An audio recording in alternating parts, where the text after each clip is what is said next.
GeM TV நேயர்கள் அனைவருக்கும் வணக்கம். நான் உங்கள் விஜய் பிலால். சைனாவும் சரி, அமெரிக்காவும் சரி ஒரு நட்புக்குள்ள போயிட்டாங்க. லாஸ்ட்டா கூட கொஞ்ச நாளைக்கு முன்னாடி மீட் பண்ணிக்கிட்டாங்க. இதுக்கப்புறம் வந்து எந்த சண்டையும் இருக்காது.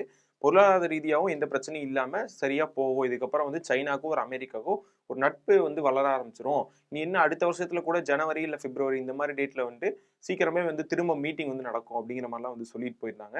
ட்ரம்ப்புமே வந்து அத கன்ஃபார்மா சொல்லியிருந்தாரு. இந்த மாரி போன டைம் மீட் பண்ணிட்டு போகும்போது கூட வந்து நெக்ஸ்ட் மீட்டிங் இந்த மாரி டைம்ல வந்து நடக்கும் அப்படிங்கிற மாரிலாம் சொல்லிட்டு போனாரு. இதுக்கப்புறம் எந்த பிரச்சனையும் இல்லாம 2 நாடுகளுக்குள்ளேயும் வந்து ஒத்துமையா இருப்பாங்க அப்படின்னு பார்த்தா, இப்போ ரகசியமா அமெரிக்கா என்ன பண்ணியிருக்காங்க அப்படின்னு பார்த்தீங்கன்னா, சைனாக்கு ஆப்போசிட்டா இப்ப இருக்கக்கூடிய தாய்வான் அவங்களுக்கு வந்து ஹெல்ப் பண்ணியிருக்காங்க. அது என்ன மாரியான ஹெல்ப் அப்படின்னு பார்த்தீங்கன்னா, ராணுவ ரீதியான ஒரு ஹெல்ப்லாம் வந்து பண்ணியிருக்காங்க. ஸோ அது என்னென்னலாம் பண்ணியிருக்காங்க, அதுக்கு சைனா எப்படி ரியாக்ட் பண்ணியிருக்காங்க அப்படிங்கிறது எல்லாமே இந்த வீடியோல நம்ம டீட்டெயில்ஸா பார்க்கலாம்.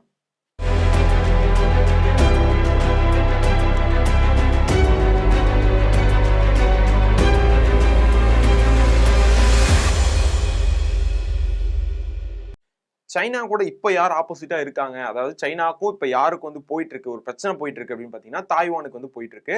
தாய்வான் வந்து சைனாவ கம்பேர் பண்ணும்போது மிகச்சிறிய ஒரு தனித்தீவு மாரி தான் வந்து தெரியும். அத என்ன பண்றாங்க அப்படின்னு பார்த்தீங்கன்னா, சைனா வந்து அவங்க கூட வந்து சேர்த்துக்கணும் அப்படின்னு பார்க்கறனால அவர் வந்து போராடிட்டு இருக்காரு. ஸோ அது மட்டும் இல்லாம, அவரு இந்த விஷயத்துல இறங்கி இந்த தாய்வான வந்து அதாவது அந்த நாட்டு கூட வந்து சேர்த்துக்கணும் அப்படின்னு எதுக்காக பண்ணிட்டு இருக்காரு அப்படின்னு பார்த்தீங்கன்னா, அவருடைய அந்த பதவிய வந்து அடுத்து வந்து தக்க வச்சுக்கணும் அப்படிங்கிறக்காக தான் வந்து இத பண்றாரு அப்படிங்கிறது வந்து இன்னொரு விஷயமா இருக்கு. சரி இந்த நிலைமையில போயிட்டு இருக்கும்போது, இப்போ இந்த பிரச்சனை வந்து 2026ல ஒரு மிகப்பெரிய பிரச்சனையா இப்ப எப்படி இஸ்ரேல் காசா பிரச்சனையோ, இல்ல ரஷ்யா உக்ரைன் பிரச்சனை இந்த மாரி பெருசா பேசப்படுதோ, அந்த அளவுக்கு ஒரு மிகப்பெரிய பேசப்படுற அளவுக்கு ஒரு மிகப்பெரிய போராவோ, இல்ல மிகப்பெரிய ஒரு பிரச்சனையாவோ போகும் அப்படிங்கிறது நெறைய பிரெடிக்ஷன் வீடியோஸ் அதுக்கப்புறம் அந்த மாரி அந்த பாபா வங்க அப்படிங்கிறலாம் சொல்லுவாங்க. ஸோ அவங்களோட பிரெடிக்ஷன் வீடியோல வந்து சைனாக்கும், தாய்வானுக்கும் ஒரு மிகப்பெரிய பிரச்சனை 2026ல வந்து ஸ்டார்ட் ஆக போகுது. உலக அளவுல இது வந்து பேசப்பட போகுது அப்படிங்கிற மாரிலாம் வந்து சொல்லியிருக்காங்க. ஸோ அதற்கு ஒரு சின்ன பாயிண்ட்டா எடுத்து குடுக்குற மாரி தான் வந்து இப்ப அமெரிக்கா பண்ணியிருக்காங்க. என்ன அப்படின்னு பார்த்தீங்கன்னா, தாய்வான் வந்து ஒரு நான் முன்னாடியே சொன்ன மாரி ஒரு சின்ன இடம் தான். சைனாவோட கம்பேர் பண்ணும்போது தனியா இருக்கக்கூடிய ஒரு சின்ன தீவு. அவங்க வந்து உள்ள அவங்கள வந்து இணைச்சுக்கணும் அப்படின்னு பார்க்கறது வந்து தாய்வான் வந்து விரும்புறதில்ல. நாங்க தனியாவே இருந்துக்கிறோம் அப்படின்னு தான் வந்து சொல்றாங்க. ஸோ இந்த இடத்துல என்ன பண்றாங்க அப்படின்னு பார்த்தீங்கன்னா, நெறைய ஆர்மி சேர்ந்தமான நெறைய டிஃபென்ஸ்லாம் இருக்கும்ல.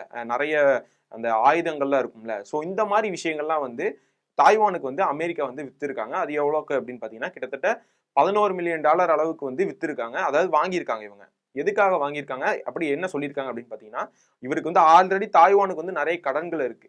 இருந்தாலுமே வந்து தாய்வானுக்கு நான் வந்து உதவி செய்றேன் அப்படின்னு சொல்லி, ஆனா காரணம் இல்லாம ஏதோ அமெரிக்கா அதாவது ட்ரம்ப் வந்து உதவி செய்ய மாட்டாரு. ஏதாவது ஒரு காரணம் இருக்கும். ஒரு நாட்டுக்கு உதவி செய்றாருன்னா, அந்த நாட்டுக்கு சும்மா ஏதோ பாவம் கஷ்டப்படுறாங்க அப்படிங்கிற மாரிலாம் போர்ல வந்து அடி வாங்கிருவாங்க இவங்க. கஷ்டப்படுறாங்க அப்படின்னு அவரா போய் உதவி செய்வாருன்னு யோசிக்கிறீங்களா? வேற ஏதோ ஒரு ரீசன் இருக்கும். அதுக்காக தான் தாய்வானுக்கு உதவி செய்யறதுக்காக இவர் இப்ப இறங்கியிருக்காரு. அது மட்டும் இல்லாம வெளிப்படையா உதவி செய்யாம, சும்மா நார்மலா வந்து ஒரு வியாபார ரீதியா வந்து நான் இந்த மாரி பண்றேன். இதுக்கு இப்ப வந்து எதுக்கு நீங்க இவங்களுக்கு வந்து குடுத்தீங்கன்னு கேட்டாலுமே, இது நார்மலா நாங்க பண்ண வியாபாரம் தான் அப்படின்னு சொல்லிட்டு அவர் போயிருவாரு. ஸோ அந்த மாரி தான் வந்து பண்ணியிருக்காரு. இந்த மாரியான ராணுவ ஆயுதங்கள், இந்த மாரி விஷயங்கள்லாம் வந்து குடுத்துருக்காங்க. முக்கியமா அதிகமா என்ன வாங்கியிருக்காங்க தாய்வான் அப்படின்னு பார்த்தீங்கன்னா, லோ ரேஞ்ச்ல இருந்து ஷாட் பண்ணக்கூடிய நெறைய இந்த மாரி ராணுவ ஆயுதங்கள்லாம் வந்து வாங்கியிருக்காங்க. இது எதுக்காக லாங் ரேஞ்ச்ல இருந்து இந்த ஷார்ட் ரேஞ்ச்ல இருந்து இந்த மாரி தாக்கக்கூடிய ஆயுதம்லாம் எதுக்கு வாங்குறாங்க அப்படின்னு ஒரு யோசனை வரும்போது, இந்த தாய்வானுக்கும், சைனாக்கும் நடுவுல அந்த கடல் பகுதி இருக்குல்ல. ஸோ அந்த இடத்துல அதிகமா வந்து சைனாவுடைய கடற்படைகள் வந்து நெறைய சுத்தி வந்துட்டு இருக்காங்க. தாய்வான வந்து எந்த நேரத்துல வேணா கைப்பற்றக்கான வாய்ப்புகள் வந்து இருக்கு. ஸோ அந்த மாரி சுத்திட்டு வரனால, இவங்க அந்த நாட்டுக்குள்ளேயே இருந்து தாக்குறதுக்காக கடலுக்குள்ள போகாம, நாட்டுக்குள்ள தரைப்பகுதியிலிருந்தே கப்பல்ல இருக்கக்கூடியவங்கள வந்து தாக்குறதுக்காக, இந்த மாரி திங்ஸ்லாம் வந்து நெறைய வாங்கியிருக்காங்க அப்படின்னு சொல்லி சொல்றாங்க. ஆல்ரெடி இந்த பிரச்சனை அதிகமா போயிட்டு இருக்கும்போது, இந்த மாரியான ஹெல்ப் அமெரிக்கா கிட்ட இருந்து வரும்போது, இவங்களுக்கு வந்து பலம் இன்னும் கொஞ்சம் அதிகமாகும் அப்படின்னே வந்து சொல்லலாம். என்னதான் ஒரு சின்ன நாடா இருந்தாலுமே, சைனாவ எதிர்த்து தாக்குற அளவுக்கு ஒரு ஆயுதங்கள் வந்து கிடைக்குது அப்படிங்கும்போது வந்து, அது அவங்கள வந்து தாக்கு பிடிக்கிற அளவுக்கு, ஈடு குடுக்குற அளவுக்கு ஓரளவுக்காவது ஆயுதங்கள் கிடைக்குது அப்படிங்கும்போது, அது ஒரு பிளஸ் பாயிண்டாவே இருக்குது தாய்வானுக்கு. சரி அமெரிக்கா மட்டும் தான் சப்போர்ட் பண்றாங்களா அப்படின்னு பார்த்தீங்கன்னா, சரி அமெரிக்கா மட்டும் தான் வந்து தாய்வானுக்கு சப்போர்ட் பண்றாங்களா அப்படின்னு கேட்டீங்கன்னா, அப்படி இல்ல. அது மட்டும் இல்லாம அமெரிக்காவ சார்ந்து எந்தெந்த நாடுகள்லாம் வந்து அமெரிக்கா பண்ணா அது சரியா தான்ப்பா இருக்கும் அப்படின்னு சொல்லக்கூடிய நாடுகள் யார் யாரு அப்படின்னு பார்த்தீங்கன்னா, யூரோப்பா இருக்கட்டும், அதுக்கப்புறம் பார்த்தீங்கன்னா ஜப்பான். இந்த 2 நாடுமே வந்து தாய்வானுக்கு வந்து ஹெல்ப் பண்றாங்க. ஹெல்ப் பண்ணுவோம் அப்படிங்கிற மாரியும் வந்து சொல்றாங்க. ஏன்னா அமெரிக்கா ட்ரம்ப் வந்து சொன்னாருன்னா, ஒரு விஷயம் ஒண்ணு பண்றாருன்னா, அது வந்து சரியா தான் இருக்கும். அது சரியான ஒரு முடிவெடுத்து தான் அவர் பண்றாரு.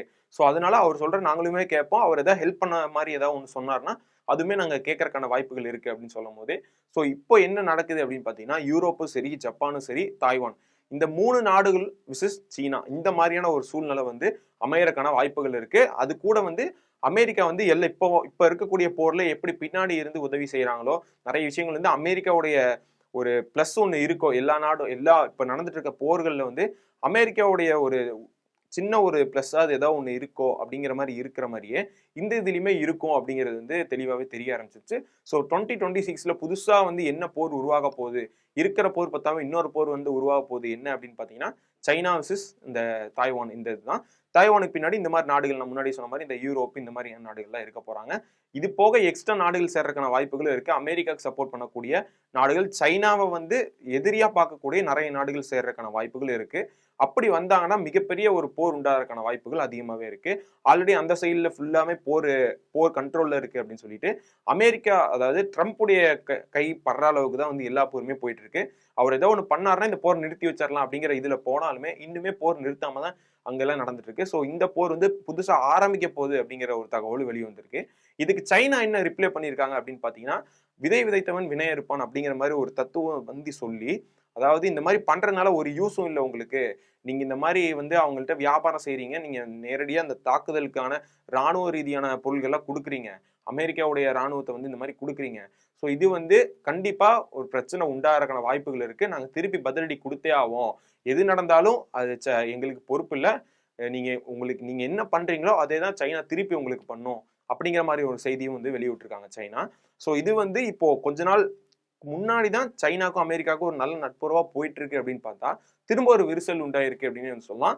ஆனா இது அமெரிக்கா, நான் சொன்ன மாதிரி ட்ரம்ப்புக்கு இதனால ஏதோ ஒரு பலன் இருக்கு அப்படின்னா, கண்டிப்பா ஏதோ ஒரு பலன் இருக்கும். ஏன்னா என்ன அப்படின்னு பார்த்தீங்கன்னா, சைனால இருக்கக்கூடிய வளங்கள் முக்கியமா அதுதான் சைனால மட்டும்தான் இருக்கு, வேற எங்கேயுமே கிடைக்காது அப்படின்னு இருக்கக்கூடிய அந்த ரேர் எர்த் மெட்டீரியல்ஸ் அப்படின்னு சொல்லிட்டு இருக்குல்ல. ஸோ அதை வந்து கைப்பற்றதுக்காக இந்த வாய்ப்புகள் இருக்கலாம். ஏன்னா இப்போ இந்த தாய்வானை வச்சு சைனாவை ஏதாவது ஒன்று பண்ணி பிரச்சனை உண்டாக்கி அங்க இருக்கக்கூடிய இப்ப இருக்கக்கூடிய சைனா அதிபரை வந்து போக வச்சுட்டாருன்னா, மேலும் புதுசா வேற ஒருத்தர் வருவார்ல. ஸோ அப்படி வர வந்து கைக்குள்ள போட்டுக்கலாம். சைனாவை வந்து நம்ம கைக்குள்ள போட்டுக்கிட்ட மாதிரி அப்படிங்கிற ஒரு முடிவு எடுக்கணும் அப்படிங்கறக்காக, அந்த மாதிரி ஒரு சூழ்நிலையை அங்க உண்டாக்கணும் அப்படிங்கறக்காக தான் ட்ரம்ப் வந்து இதை பண்றாரு அப்படின்னு சொல்லிட்டு இருக்காங்க. நம்ம எல்லாருக்குமே தோணும், திடீர்னு ஏதோ யோசனை போடுறாருப்பா, ஏதோ ஒன்று சொல்றாரு ட்ரம்ப் அப்படின்னு நம்ம எல்லாருமே சொல்லிட்டு இருக்கோம். ஆனா இவர் சொல்ற எல்லா விஷயத்துக்கு பின்னாடி ஒரு ஒரு ஒரு சின்ன ஒரு மெயின் இது இருக்கு. அதாவது இந்த மாதிரி பண்ணா இப்படி ஆகும் அப்படின்னு சொல்லி ஒரு கரெக்டா ஒரு இதை கிரியேட் பண்ணி தான் இவர் திடீர்னு ஏதோ ஒரு விஷயம் சொல்றதா இருக்கட்டும், ஏதோ ஒரு ஆர்டர் போடுறதா இருக்கட்டும், ஒரு சட்டத்தை போடுறதா இருக்கட்டும், இந்த மாதிரிலாம் வந்து பண்ணிட்டு இருக்காரு. ஸோ இது ஒவ்வொரு இடத்துலயும் இவர் பண்றதுக்கு பின்னாடி என்ன விளைவுகள் ஆகும் அப்படின்னு யோசிக்கும் போது தான் வந்து தெரியுது. ஸோ இதையுமே நிறைய பேர் வந்து ப்ரெடிக்ட் பண்ணி சொல்லியிருக்காங்க. கண்டிப்பா இது ஒரு மிகப்பெரிய பிரச்சனையா பேசப்பட போகுது அப்படின்னு சொல்லியிருக்காங்க.